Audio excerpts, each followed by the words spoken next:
मेरे पिताजी मुझे कहते थे कि हम लोग सामवेदी ब्राह्मण हैं। तो बचपन में मुझे पता नहीं था, मुझे समझ नहीं आता था कि सामवेदी ब्राह्मण का क्या मतलब होता है। जब मैं बड़ा हुआ और पिताजी के साथ कलकत्ता गया, वहीं पढ़ाई किया, तो उसी क्रम में मुझे परिचय हुआ आर्य समाज से। तो आर्य समाज में लोग सभी चारों वेदों को रखते थे, वहाँ पढ़ते थे। मैं देखा महर्षि दयानंद सरस्वती जी के इस सत्यार्थ प्रकाश को देखा, तो इसमें लिखा हुआ था कि वेद का पढ़ना पढ़ाना, सुनना सुनाना सब मनुष्यों का, खास करके आर्यों का, श्रेष्ठों का, ब्राह्मणों का परम कर्तव्य। तब मुझे समझ में आया कि मेरे पिताजी कहते थे कि हम लोग सामवेदी ब्राह्मण हैं, अर्थात हमारे परिवार में सामवेद पढ़ने वाले बहुत बड़े बड़े विद्वान होते थे। ऐसे ही कोई भी ब्राह्मण थे प्राचीन जमाना में, सभी ब्राह्मणों में कोई द्विवेदी होता था, कोई त्रिवेदी होता था, कोई चतुर्वेदी होता था, कोई वेदी होते थे। किसी के यहाँ यजुर्वेद का पाठ होता था, किसी के यहाँ ऋग्वेद का पाठ होता था। इस प्रकार से पहले ज़माने में परिवारों में चलता था। लेकिन हम सभी उस विषय वस्तु से दूर भाग गए, उसको छोड़ दिए, इसलिए समझ में नहीं आता कि वो वेद आखिर है क्या। इसी विषय वस्तु को समझाने के लिए महर्षि दयानंद सरस्वती जी एक पुस्तक लिखे हैं, इसका नाम है सत्यार्थ प्रकाश। और इस सत्यार्थ प्रकाश के जो विषय है, इसको दो भागों में इन्होंने विभक्त किया है। पहला है पूर्वार्ध, जिसमें 10 अध्याय हैं, अध्याय को इसमें समोल्लास कहते हैं। और फिर दूसरा है उत्तरार्ध, जिसमें 4 अध्याय हैं, तो जिसको उत्तरार्ध कहते हैं। तो ये उत्तरार्ध और पूर्वार्ध मिला करके कुल 14 अध्याय हैं, इसमें समोल्लास है।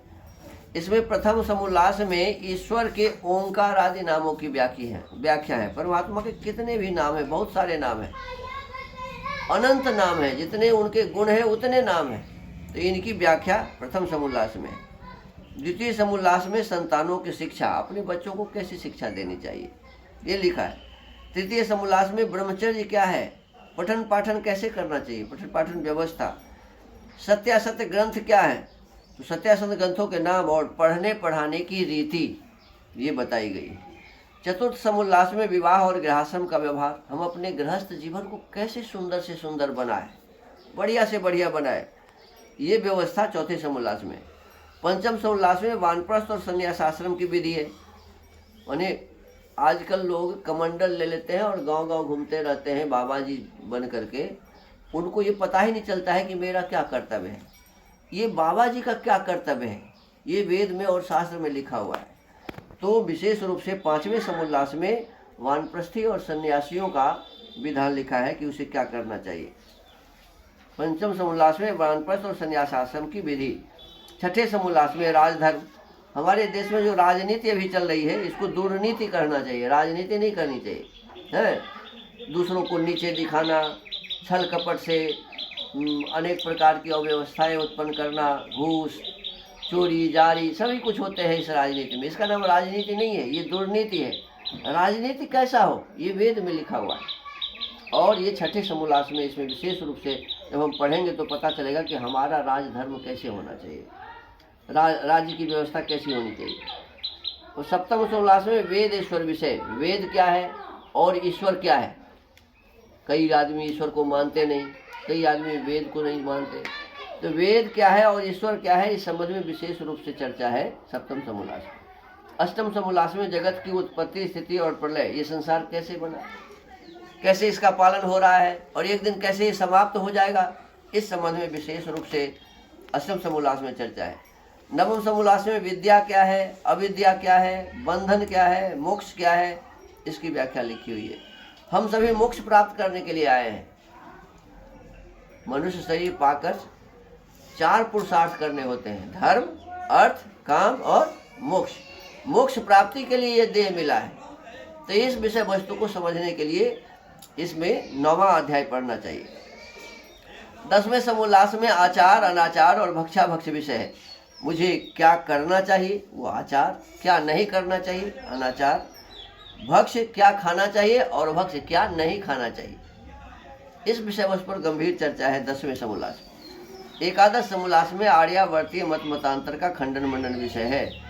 भारतवर्ष में जितने भी मत पंथ चले हैं, जैसे रात्रिकाल हमने चर्चा की कि केवल वेद ही सनातन है, वाद वाक्य जितने हैं अपने लोगों के द्वारा बनाया हुआ है। कुछ वेदों की भी बात ले लिया और कुछ अपनी भी बात उसमें डाल दिया।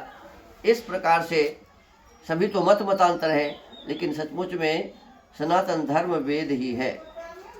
तो इसकी व्याख्या 11 समोल्लास में है। द्वादश समोल्लास में चारवाक, बौद्ध और जैन मत का विषय है। नास्तिक मत, जैसे वामपंथी लोग हैं, बौद्ध लोग हैं, वो लोग ईश्वर को नहीं मानते, वेद को नहीं मानते। तो नास्तिक क्या है, चारवाक कौन थे, बौद्ध किस प्रकार की शिक्षा का प्रचार किया, जैन किस प्रकार की शिक्षा का प्रचार किया और कैसे हमारे देश को बर्बाद किया, इसके संबंध में लिखा हुआ है। 13वें समोल्लास में ईसाई मत का विषय है। ईसाई लोग किस प्रकार से पूरे भारतवर्ष में छाया हुआ है और चाहता है कि कैसे ही ईसाईकरण हो जाए पूरे देश का। नागालैंड, कोहिमा, ये सारे बॉर्डर की इलाका सभी ईसाई बन गए हैं, केरल आदि सभी। और अब हमारे इस क्षेत्र में आकर के भी नेपाल के बॉर्डर पर बहुत गंभीरता से लोगों को ईसाई बनाने का काम करता है। तो ईसाई क्या है, इसके क्या मत थे, इस संबंध में 13वें समोल्लास में लिखा है। और 14वें समोल्लास में मुसलमानों के मत का विषय है कि मुसलमान किस प्रकार से अपने धर्म का प्रचार कर रहा है, हम लोगों को